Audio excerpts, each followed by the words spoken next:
얼마나 멋지게 크리스찬 군인이었던 거지. 됐다고. 1절만 하라고.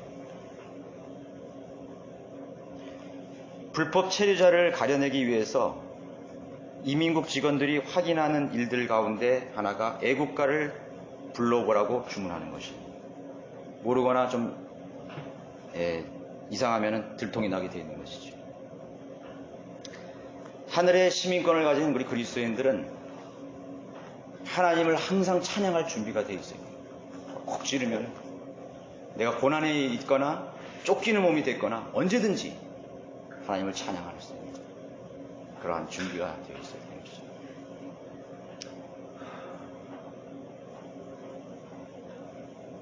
우선 찬송이란 성경적 진리를 육성에 담아서 주님께 전달하는 영적인 노래입니다. 그리스도인들은 자기에게 주어진 특권이기 때문에 최선을 다해서 마음을 다해서 열성으로 하나님을 찬양해야 되는 것입니다. 공산주의자들 보십시오. 자신이 숭배하는 주석을 위해서 얼마나 열렬하게 찬양하는지, 주체 사상을 얼마나 노래하며 찬양. 여러분들 이북의 그런 인민들이 김일성을 위해서, 김정은을 위해서 여러분 노래하는 거 보셨어요? 연주하는 거 보셨어요? 우리나라 사람들이 하는 건 비교도 안 되는 거예요. 물론 거기에는 쇼적인 것도 있지만은 실질적으로 그 사람은 눈물을 흘리면서 위대하신 수령을 위해서, 영도자, 지도자 김정은과 그의 일가를 위해서, 주체 상상을 위해서 찬양하는 것이에요. 필라델피아 교회 시대 윌리엄 불스는 교회 갔더니 사람들이 찬양을 부르는데 마치 장성곡 같이 들렸다는 거예요. 맥이 없고 힘이 없고 패기가 없는 그 찬송 소리를 듣는 순간에, 야, 하나님을, 살아계신 하나님께 찬양하는 사람들이 이런 모습이 돼야 되겠네요. 그래서 그 사람은 개혁을 하기 시작했어요. 찬송을 개혁하기 시작했어요. 그래서 그 사람은 구세군, 세상을 구원하는 군대라는 이름으로 그 사람들은 밴드를 만드는 것입니다. 군악대도 밴드가 있는데 우리 그리스도인들 밴드를 만드는 거예요. 하나님을 찬양하는 밴드를 만들어서 구세군 악단을 만드는 것입니다. 힘차게 하나님을 찬양합니다. 거리에서 복음을 전하면서 그 악단들이 행진할 때면 수많은 사람들이 그 뒤를 따랐다고 하는 것입니다. 그리고 그들을 놓치지 않고 구령했다고 하는 것이죠. 놀라운 하나님을 살아내는 것입니다. 찬양의 의미를 아는 것입니다.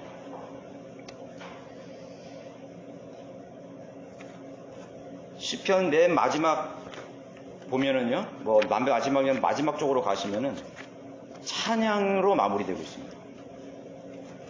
찬양. 150편만 받아요. 148편부터 180까지 전부 찬양입니다. 너희는 주를 찬양하라. 그의 성소에서 하나님을 찬양하고 그의 권능의 창궁에서 그를 찬양하라. 3절에 보시면 나팔 소리로 그를 찬양하며 솔토리와 하프로 그를 찬양하라. 탬버린과 춤으로 그를 찬양하며 현악기들과 오르간들로 그를 찬양하라. 큰 소리 나는 심벌주로 그를 찬양하며 높은 소리 내는 심벌주로 그를 찬양하라. 호흡이 있는 모든 것들로 주를 찬양케 하라. 너희는 주를 찬양할지어다. 여러 가지 악기들이 언급되고 있습니다. 나팔, 소토리, 하프, 심벌주, 다른 곳에서는 오르간. 악기들은 자체적으로 스스로 소리를 낼 수가 없죠.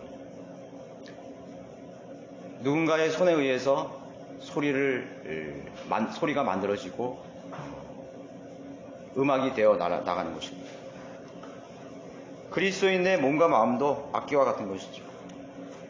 그리스도의 몸은 성령님이 계시는 성전인데 성령을 슬프게 하거나 또 근심케 하면은 소멸되는 것처럼 잠시 떠나는 상태처럼 되어버립니다. 공실이 되어버립니다. 그러면 악령이 그 성전 속으로 마음으로 들어가서 그 사람은 그 순간부터 하나님이 아닌 다른 우상이나 보이지 않는 악령을 찬양하게 되는 것입니다. 육신을 찬양하거나 사람을 찬양하거나 이 세상의 헛된 것들을 찬양하게 되는 것입니다. 악기와 마찬가지예요. 악기가 누구의 손에 들려지냐에 따라서, 오늘 여기 최연자매님이 악기를 연주했는데 얼마나 아름다워. 그러나 그것이 저 세상에 락을 하는 사람들이나 세상 음악 하는 사람의 그 악기가 들려지면 어떤 음을 내겠어요? 불결한 음악이 나오고 육신적인 세상을 추구하는 음악들이 나오고 사람을 기쁘게 하는 그런 것들이 나오는 것입니다.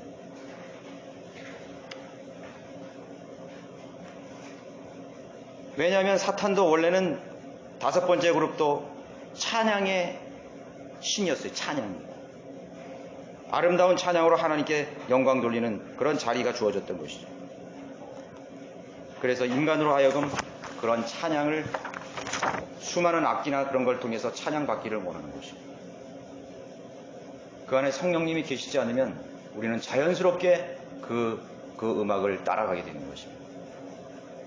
이 세상에 있는 음악들이 아름다운 것처럼 들리는 음악들이 얼마나 많아요. 그것은 바로 찬양 구령할 때도 우리는 주님의 도구로서 쓰임받게 되는 것처럼 찬양도 마찬가지인 것입니다. 여러분, 하나님께 찬양할 수 있는 찬송가가 여러분들이 스스로 부를 수 있는 찬송가가 몇 곡이나 된다고 생각하십니까?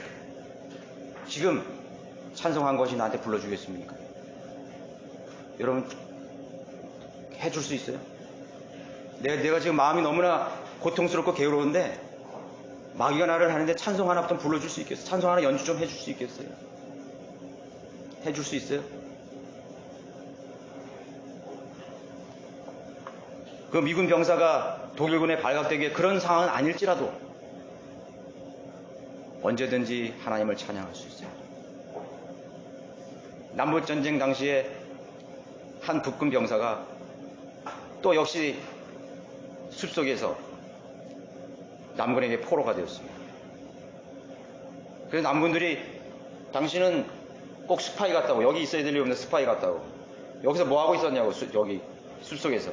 그랬더니 그 병사가 나는 여기서 기도하고 있었다고 그런 것이에요. 이것 봐라, 이거 살려고 이거 핑계를 대네. 그럼 지금 당장 기도해보라고. 그래서 그 자리에서 하나님께 기도한 거예요. 충만한 기도. 그 혼들을 위해서 기도했습니다. 그랬더니 그 남군 병사 중에 한 그리스도인이 맞다고. 저 사람은 정말 신실한 그리스도인이라고. 저 사람은 진짜 기도하는 사람이라고. 사실 세상 사람들은 기도를 잘 들어보지도 못하고 익숙하지 않았기 때문에 그 사람이 뭔가를 떠들어도 그냥 눈 감고 하면 기도인 줄 알아. 그러나 그리스도인은 금방 알아보는 거예요. 저 사람은 기도하는 사람이에요.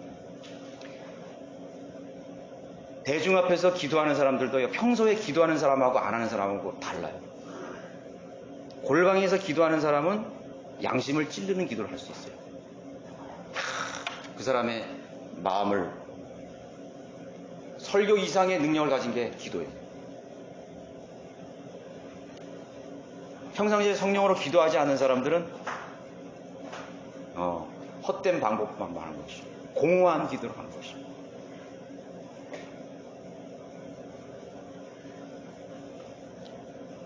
언제든지 우리는 그 기도처럼 하나님 앞에 성령 충만한 모습으로 찬송할 수 있어야 되는 것입니다. 사울 왕이 다윗을 데려오라 그랬죠. 목동 다윗을 데려오라. 일개의 왕이 그 궁궐에 음악가가 없겠습니까? 하프를 얼마나 잘 타고 솔토리를 얼마나 잘 타고 오르간 연주를 잘하는 사람이 한두 명이 있습니까? 어마어마한 악사들이 있었겠죠. 근데 왜 다윗을 불러오라 그랬어요? 아마추어인 다윗을 왜 불러오라 그랬어요? 하나님의 영으로 찬양하는 사람인 것이에요.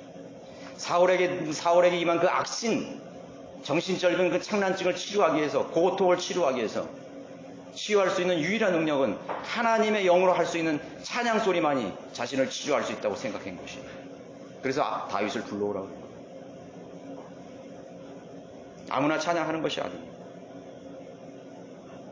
준비되어 있는 그러한 마음으로 찬양하는 것입니다. 그래서 우리는 항상 주님과의 원천적 관계를 계속해서 유지해야 되는 것입니다. 아무것도 할 일이 없을 때 여러분 찬양하십시오. 찬양하십시오. 마음이 괴롭고 고통스럽고 외로울 때 여러분 찬양하시기 바랍니다. 저도 찬양을 제일 많이 했던 시절을 보면 내가 제일 외로울 때였던 것 같아요. 제일 외로울 때.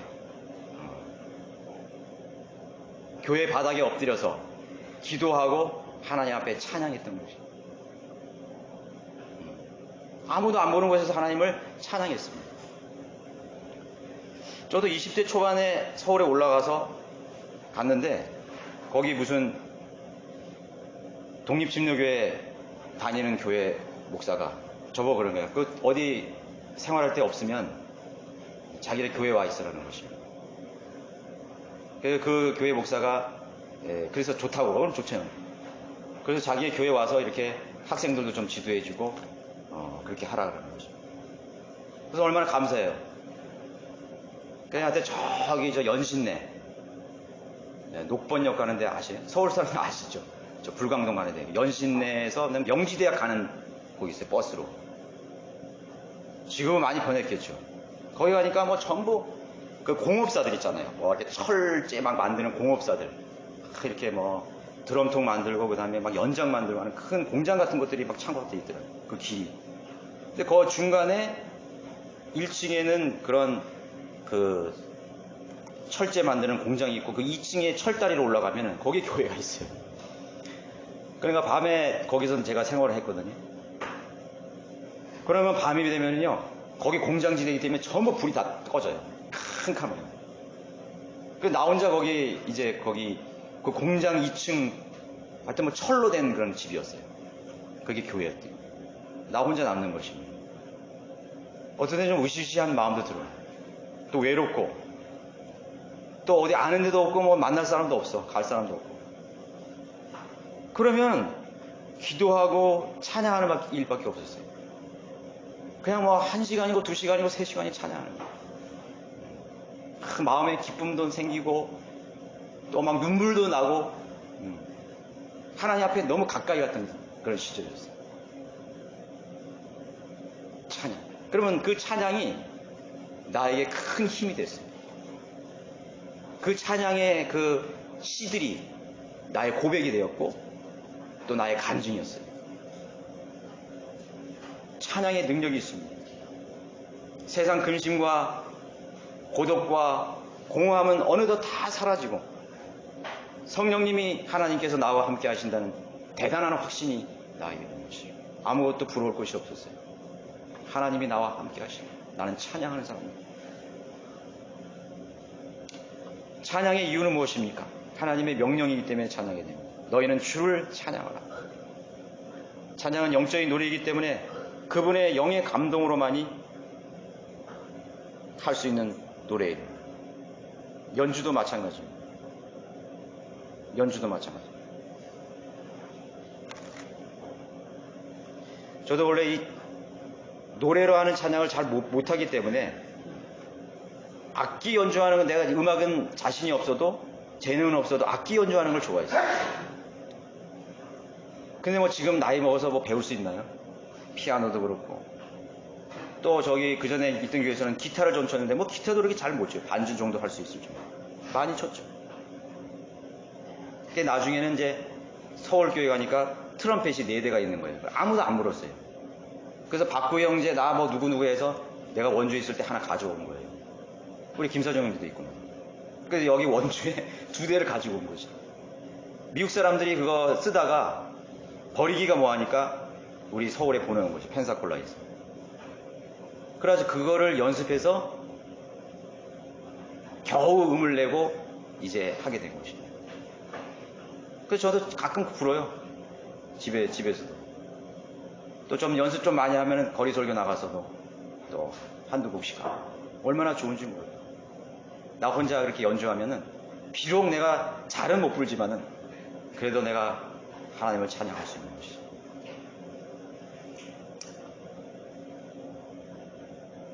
성령 충만한 모습으로 무엇을 연주를 하건 노래를 하면 능력이 되는 것입니다. 그 능력이라는 것은 하나님이 첫 번째로 하나님이 감동하시는 것이에요. 기뻐하시고 그 다음에 그것을 듣는 사람들이 치유함을 받고 또 감동을 받는 것입니다. 나도 하나님을 찬양해야 되겠다. 유럽의 어느 소극장에 신앙송회가 열렸는데 그 신앙송회는 특별한 그리스도인 신앙송회였어요. 시편 23편을 노래를 하거나 또는 시 낭독을 하는 그런 무대가 마련이 되어 있습니다. 그래서 앞서 몇 명의 멋진 그런 목소리를 가진 사람들이 또 멋진 노래를 또 겸해서 하는 음유 시인이라 그러죠. 다윗도 역시 그 음유 시인이었잖아요. 하프를 치면서. 그런 그리스도인들이 나와서 정말 기가 막히게 시편 23편을 이렇게 연주했어요. 한 사람 한 사람 끝나고 할 때 우레와 같은 박수가 팍 터쳐나왔어요. 정말 감동스럽고 잘한다. 정말 멋지다. 어떻게 저렇게 좋은 재능을 가지고 하나님을 찬양할 수 있을까? 네, 마지막 참가자가 나오는데 허리가 좀 굽어지고 머리가 희끗희끗한 중년 신사가 나와서 진지한 얼굴로 목소리를 가다듬고 시를 낭송하기 시작합니다. 주는 나의 목자시니 내가 부족한 것이 없으리로다. 쭉 낭송합니다. 그가 내 혼을 소생시키시고 진실로 선하심과 자비하심이 내 생애의 모든 날 동안 나를 따르리. 노신사가 그 신앙송을 마쳤을 때 박수 갈채가 안 나는 거예요.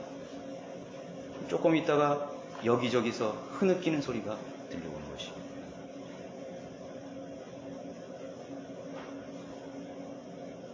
그 노신사는 자신의 젊은 시절 자신의 생애를 주님께 헌신한 아프리카 오지에서 잠시 돌아온 그런 선교사였던 것입니다. 그 시 자체가 자신의 생애 동안에 하나님을 섬겼던 그 장면들이 주마등처럼 지나가면서 그 시의 투영이 되어서 나타났던 것입니다. 큰 감동을 받는 것입니다. 큰 감동을 받습니다. 진정한 찬송과 찬양이란 자신의 생애를 통해서 말하는 것입니다.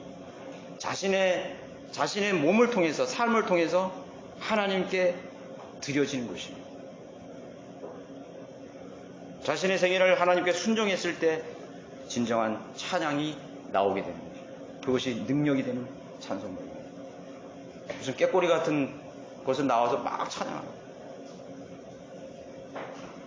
자기가 무슨 재능이 있다 그래가지고 그 사람이 나는 내 재능 때문에 하나님 앞에 찬양한다? 그럼 그 사람은 언젠가 넘어집니다. 우리 요 지역교회들 보시죠. 서울교회도 보시죠. 자기가 조금 뭐 재능이 있다고 뽐내고 막 성령 없이 다른 사람도 가르칠 수 있어요. 크리스찬 교사가 돼서 다른 사람도 가르칠 수 있어.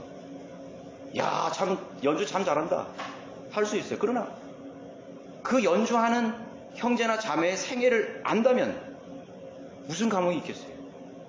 육신적으로 살고 하나님께 순종하는 삶이 없다면 무슨 감동이 있겠어요?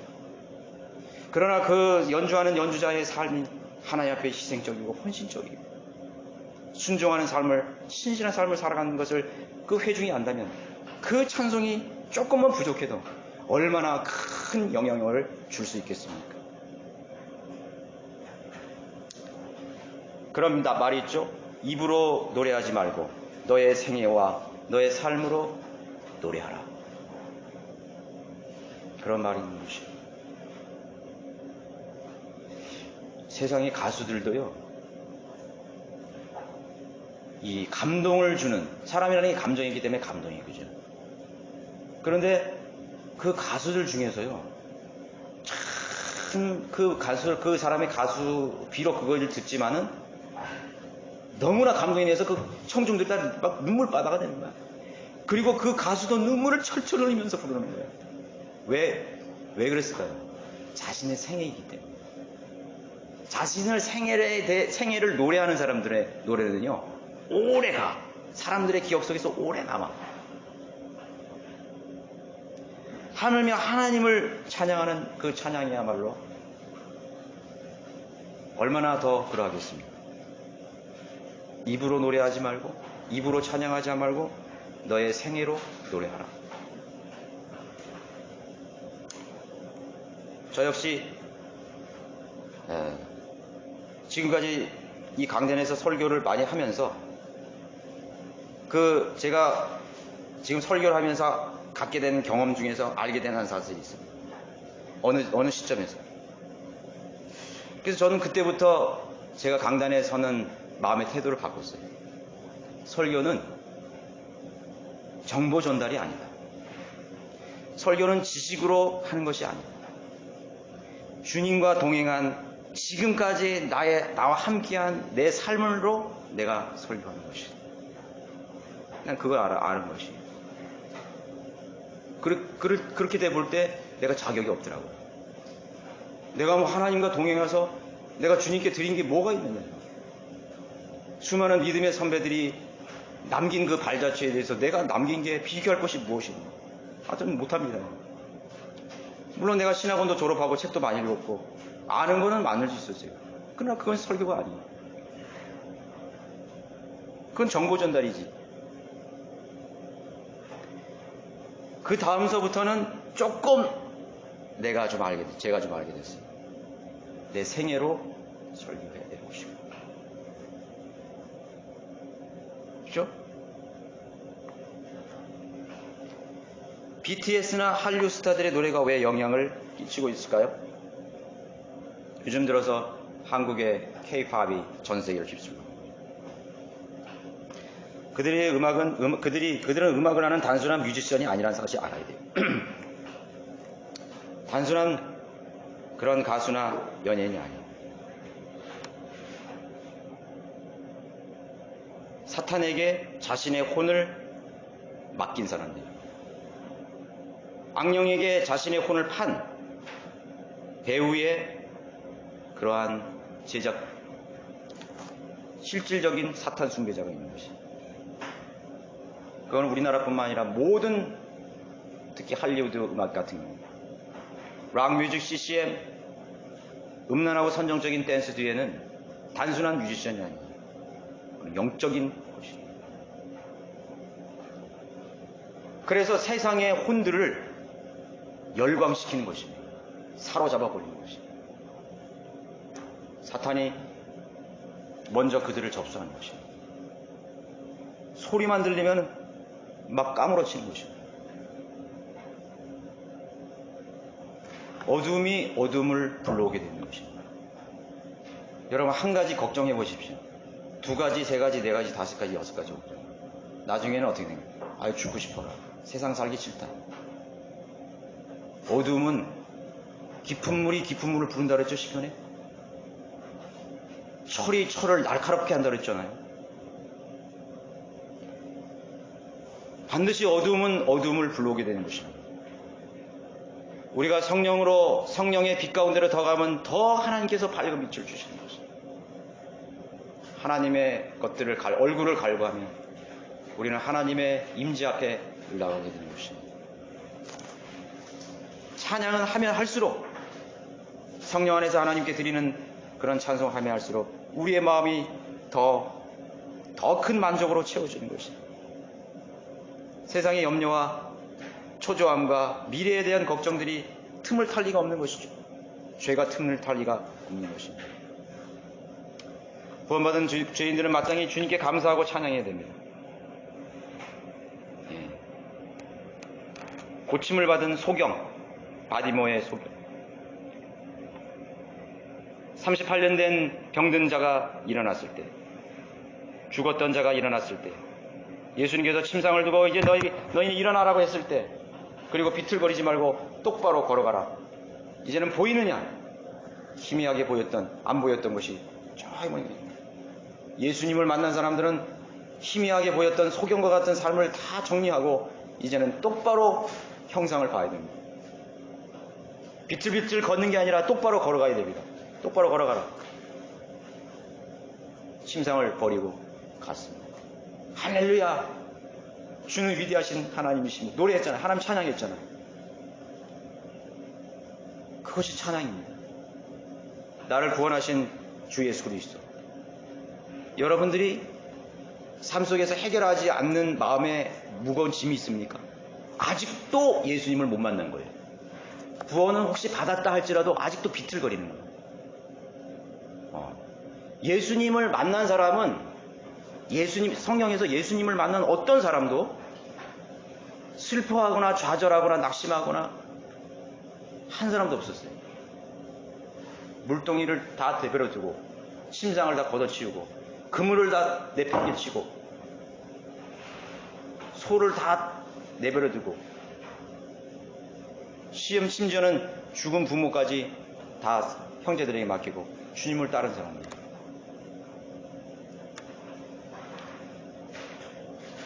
예수님을 아직 모르는 사람들이죠. 3절에 그러므로 우리가 그분을 통해서 찬양의 제물을 히브리서 13장 15절 찬양의 제물을 하나님께 계속해서 드리라. 이것이 그의 이름에 감사하는 우리 입술의 열매니라. 우리 입술의 열매고 찬양의 제물이라고 된 것입니다. 찬양의 제물을 하나님께 계속 드리라고 명령하고 있습니다. 여러분, 하나님 말씀에 주는 것이 받는 것보다 복되다 그랬죠. 근데 다른 사람에게 줄 때는요, 나에게 없어지는 것 같잖아요. 내가 필요한데, 정말 필요한 건데 내가 그것까지 다 주면 나는 뭐 쓰냐. 내가 줄어드는 거지. 아니에요. 너의 식물을 강물에 던지라. 그럼 먼 훗날 것을 다시 찾으지.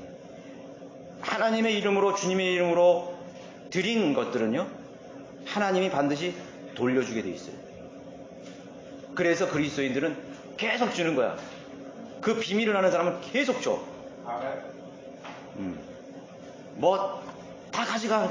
옷까지 다 벗어줘. 신발도 뭐 주고. 그럼 하나님께서 더 좋은 걸 주시는 거예요. 그 비밀이 있어요. 그러나 하나님을 모르는 사람들은, 이 재물의 의미를 모르는 사람들은 헌금 드린 것까지 아까워하는 거죠. 헌금. 우리 교회는 헌금 강요하지 않아요. 11조? 버들버들 떨어서 어떻게 드려? 내 생활할 것 없대. 그러니까 맨날 거기서 거긴 것이에요. 하나님께 드리면요, 하나님 다 나중에 주셔요. 근데 안 드리면요, 하나님이 알아서 가져가셔. 저는 제 개인으로 그런 느꼈어요. 하나님께 드려야 될 시간을 안 재면 하나님이 다 가져가시더라고요. 그 시간을. 그 시간을 어떻게든지 다 쓸데없이 다 없애게 돼 있어. 나를 위해 쓰든지, 육신을 위해 쓰든지, 세상을 위해 쓰든지, 뭐 헛된 일을 하는 데 쓰든지. 내가 여태까지 쓸데없이 이거 2시간 동안에 뭐 하는 거야? 내가 차라리 하나님께 이거 드렸으면 기도를 하든가 찬양하든가 복음을 전하든가 뭐 성경 공부를 하든가 뭘 했으면 될 텐데. 흐지부지 다 없어지고. 그 의미를 알면은 여러분들은 하나님께 드리는 거에서 인색하지 않을 수 있어요. 저는 많이 경험했어요.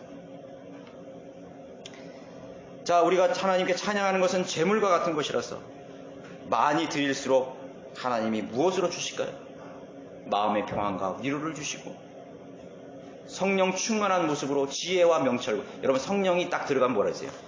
지혜와 명철과 지식과 온갖 풍요한 것들이 충만한 상태를 말하는 것입니다. 뭐 방언 말하고 할렐루야 뭐 이런 차지 아니에요. 성령님이 충만하면은 하나님이 만물을 충만케 하는 모든 지혜가 우리 안에 주는 거예요. 그래서 엔지니어들도 성령 충만하게 살아야 되고, 농사 짓는 사람도 성령 충만하게 살아야 되고, 공무원도 성령 충만하게 살아야 되고, 군인도 성령 충만하게 살아야 되고, 청소부도 성령 충만하게 살아야 하고, 학교 교사도 성령 충만하게 살아야 돼요. 그러면 하나님께서 지혜를 주셔가지고 나도 모르게 하나님의 지혜로 일을 하게 돼 있는 거예요. 어떤 문제든지 해결할 수 있는 지혜를 하나님께서 주시는 것입니다. 부지부식간에 주셔요, 하나님. 그것이 바로 재물을 드리는 것입니다. 두 번째는 창조주께서는 나의 목자가 되시기 때문에 찬양이 되는 것입니다. 너희는 그가 하나님이심을 알라. 우리를 지으신 분은 우리들 자신이 아니라 그분이시라. 그의 초장이 양이라고 말씀하고 있습니다. 우리가 진화된 존재가 아니라고 말하죠. 진화된 존재. 과학은, 진화론자들이 과학을 방패 삼아서 자신의 이론을 주장하죠. 진화론은 과학적이 아니에요. 그러나 사실은요, 과학은 하나님의 것이에요. 하나님이 너무나 과학적인 분이죠. 과학의 창시자예요. 그래서 성경은 너무나 과학적인 거예요. 근데 우리가 과학이라고 했을 때 무조건 과학을 막 배격하거든요. 무슨 초등학문 뭐 세상에 유치한 원리 이래가지고 절대로 그래서는 안 돼요. 여러분, 과학으로 오히려 진화론자들과 무신론자들을 반박하는 것이 얼마나 많습니까? 빅뱅의 원리. 과학으로 빅뱅이 허구라는 사실을 밝혀냈잖아요. 그러니까 하나님께서 과학을 쓰시는 거라고요. 종의 기원이, 다윈이 종의 기원을 발표했을 때 사실은 그 이전에 멘델수존이 유전학에 대한 연구를 먼저 했어요. 그래서 그 논문을 먼저 발표한 거예요. 그런데 이 무신론자들이 그거를 막은 거지. 사장시켜버린 거예요. 이거 발표하지 말라. 그리고 다윈의 종의 기원을 띄운 것이. 그러나 점점 시대가 갈수록 하나님께서 멘델소준을 통해 가지고 진화론 허구라는 사실이 거짓말이라는 것을 분명하게 발견했잖아요. 여러분, 멘델수존의 유전화 법칙 중학교 선생님 나오잖아요. 얼마나 과학적이에요. 염색체의 숫자, 빨간색과 하얀색을 조접했을 때 나타나는 그 염색체와 색깔의 순서, 얼마나 과학적이에요. 그것이 과학이에요. 그것이 하나님이 창조된 질서를 밝히는 것이 과학이라는 거예요. 과학은 은사주의들 봐요. 과학. 우리가 과학에서의 실험이나 현상 같은 거를 배격하면 안 되는 거예요. 그거는 오히려 성경을 증명해주는 수단이 되어버린 것이죠. 뉴턴, 패러데이, 그리고 수많은 천문학의 발견들. 천문학이 없었을 때는 여기가 전부 다인 줄 알았어. 그러나 광학현미경, 전자현미경이 막 나왔다. 과학이 나왔더니 이 성경이 진짜야. 둘째 하늘도 있고 셋째 하늘, 수많은 하늘들이 있는 것이야. 우주가 이 피라미드처럼 생겼다는 걸 알게 된 것이야. 하늘에서 오는 새 예루살렘 피라미드는 예수님의 통옷으로 되어 있는 것이에요.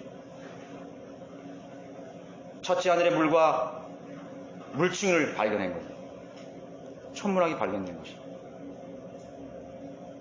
고고학자들은 또 어때요? 홍해 밑바닥에서 파라오 시대로 추정되는 마차 바퀴들과 칼과 투구와 무기들이 발견되는 거예요. 홍해 앞바닥에 왜 그게 있어야 돼?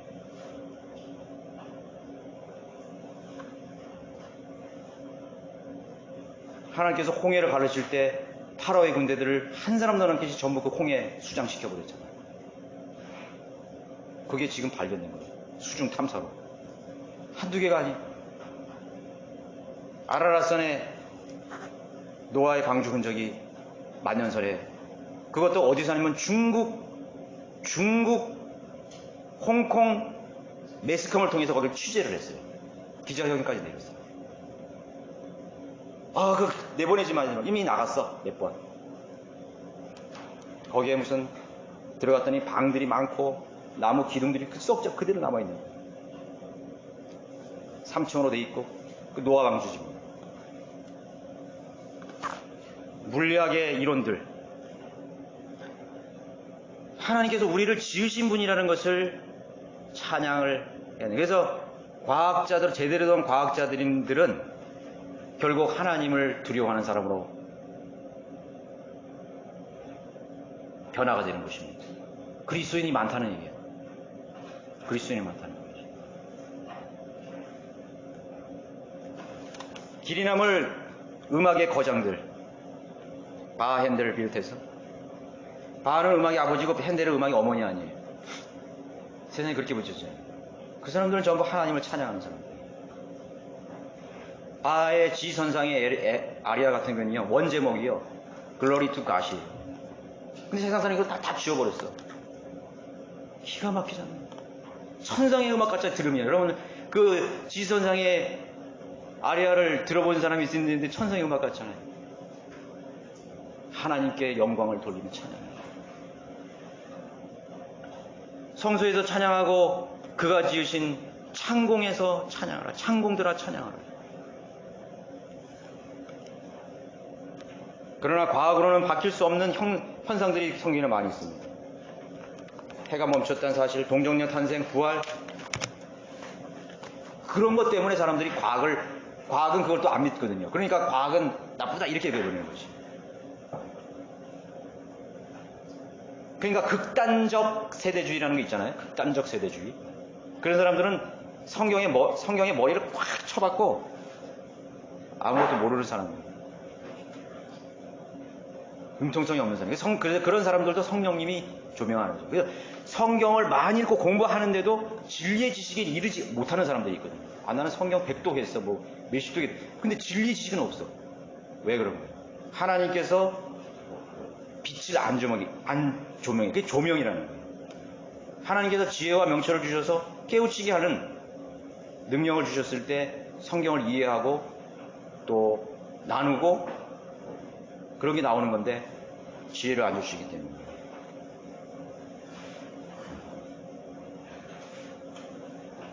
성경을 부인하면 지혜를 상실하게 되는 것입니다. 그리고 교육이란 신을 신봉하게 되어 있습니다. 복음과 진리가 없는 교육은 저주받았다 그랬죠.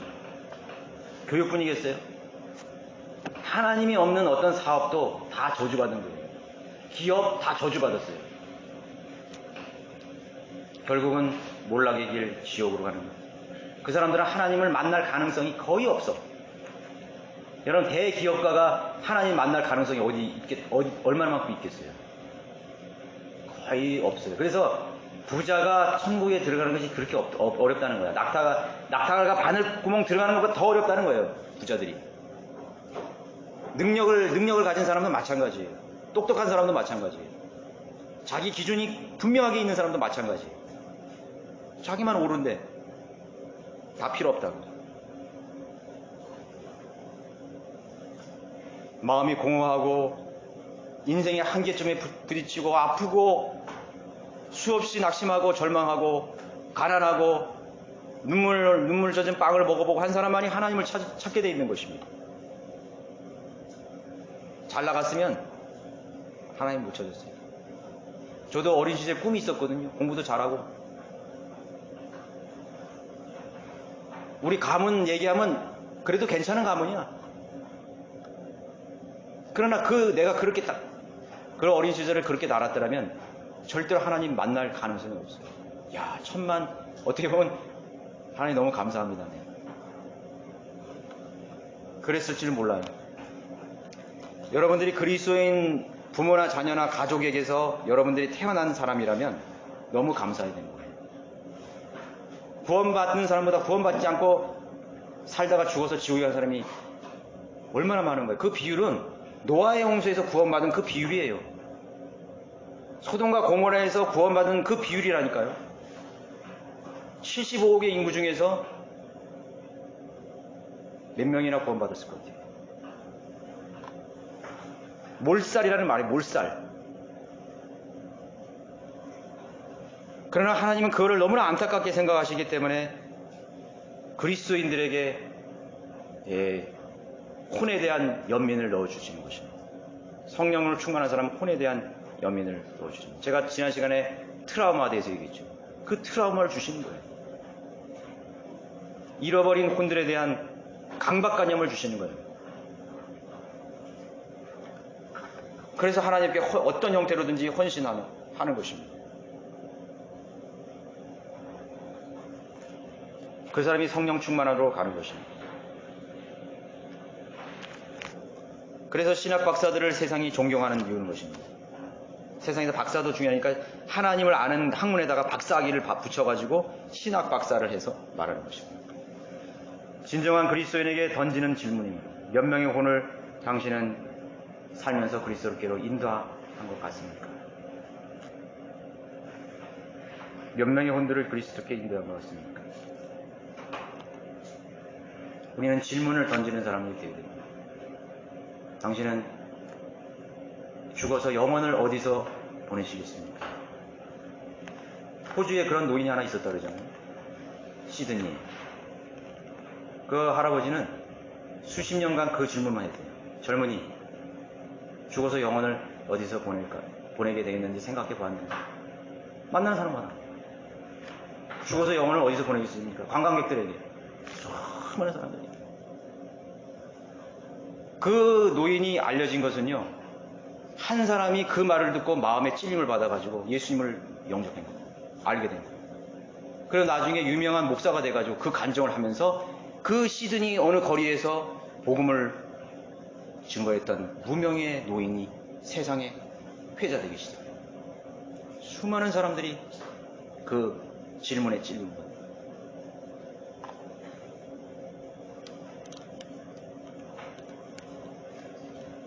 원숭이가 진화됐다면 그 인간이 말을 할 수 있겠습니까? 성경은 원숭이가 진화된 인간에겐 절대로 해당되지 않는 것입니다. 하나님을 없게 만들기 위해서 진화를 만드는 것입니다. 우리는 우리를 지으신 분, 우리를 창조하신 분을 찬양하는 것입니다. 분명한 우리의 모국어 말과 또 글로써 표현해서 하나님께 찬양을 하는 것입니다. 우리는 그분의 양으로서 목자이신 주님 되신 분을 찬양해야 되는 것입니다. 세 번째는 감사함으로 하라 했습니다. 감사함으로 그 문으로 들어가라. 데살로니가 5장 15절에는 항상 기뻐하라고 말씀하셨죠. 내가 실패했는데, 내 아내가 죽었는데, 내 자식이 죽었는데 어떻게 내가 감사할 수 있겠어요? 그건 하나님의 명령이야. 그 상황에서 너는 하나님을 찬양해. 하나님께 감사드려. 하늘나라 갔으니까 감사드리는 거예요. 그냥 눈물은 나. 눈물은 나. 저도 우리 어머님 돌아가실 때 눈물 나더라고. 그러나 감사. 내가 다시 만날 소망이 있잖아요. 지옥에 갔으면 다시 만날 기회가 사라졌기 때문에 영원한 절망이죠. 다시 재회할 수 있는 시간을 기다릴 수 있는 것입니다. Praise the Lord. Praise God. 아프리카 한 선교사가 간증을 하는 자리에서 자기 동료에 대해서 하나 간증을 했는데, 그 자기 동료는 항상 만날 때마다 Praise the Lord래요. 시장에서 만나 Praise the Lord. Praise God. 저도 우리 집에 들어가자마자 Praise the God이나 Praise the Lord래요. 우리 애들도 그래서 거기에 맞게 이제는 따라서 Praise the God, Praise the Lord래요.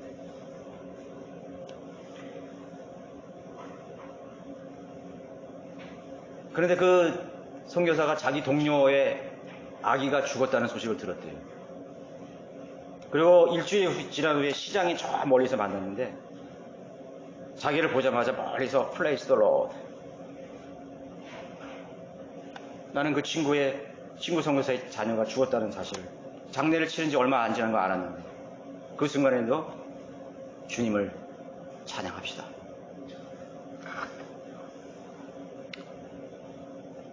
쉬지 말고 기도하라.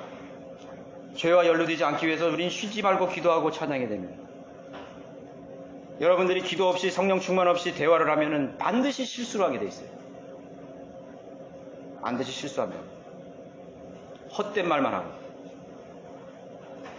기도가 없고 또 하나님과 교제가 없는, 성령 충만하지 않는 모든 일들은 실패의 가능성이 100% 있는 것입니다. 여러분, 성경대로 믿는 교회의 성도가 된 사실에 얼만큼 감사를 하고 있습니까? 여러분들이 이 회중에 끼어 있다는 사실이 얼마나 감사한 거예요. 그거 모르면 언젠가는 이 회중에서 분리가 되는 것입니다. 이 의인의 회중에서 끼지 못하는 것입니다. 난 절대 그럴 일 없어. 저한테 그런 맹세처럼 한 사람이 한두 사람이 아니에요. 나는 여기 끝까지 있을 거야. 그것이 자기 마음대로 안 된다는 사실을 모르는 것입니다. 하나님이 여기 허락하실 때까지 여러분 여기 있게 될 것입니다. 하나님이 여기 있을 때까지 허락하시는 거예요. 내가 마음대로 나가고 하는 게 아니에요. 내가 있고 싶어도 하나님이 여기서 나가게 하시면 나가는 거예요. 가야 돼. 그러나 내가 오늘 여기 있다는 사실에 얼마만큼 감사하시는 것입니다. 다른 사람이 가니까 나도 가야지. 그 사람은 하나님과 동행하는 사람이야.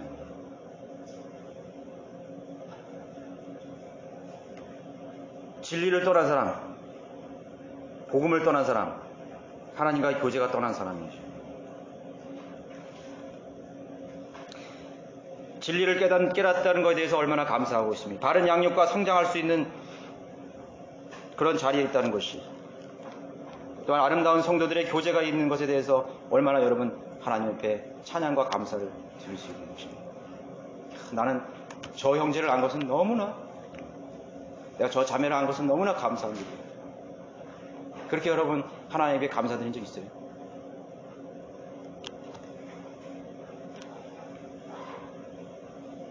누군가 상대방을 혼란케 했다면은 그 사람의 인생도 이제는 돌게 되는 거예요. 혼란해지는 거예요. 다른 사람을 혼란에 빠뜨리는 사람은 자기 자신도 혼란 속에 있는 거죠. 결론적으로 피로 구속된 자녀들이 해야 될 가장 중요한 책무 중에 하나는 바로 하나님께 합당한 찬양과 찬송을 돌려드리는 것입니다. 즐거운 소리로, 악기들로, 무엇이든지 내 생애의 모든 것을 통해서 아름다운 찬양을 드리는 것이 성도의 특권이라는 사실을 기억하시기 바랍니다. 자, 주님께서 다시 오시리라는 약속에 대한 분명한 그러한 확신으로 그 찬양의 자리를 잃어버리지 마시기 바라겠습니다. 주님께 드리는 찬양을 결코 여러분 소홀히 여기는 그런 일이 없도록 하십시오. 주님을 신뢰하는 그런 진지함으로 하나님 앞에 늘 찬양하는 그런 신실한 성도들이 되시기 바라겠습니다. 모두 일어나셔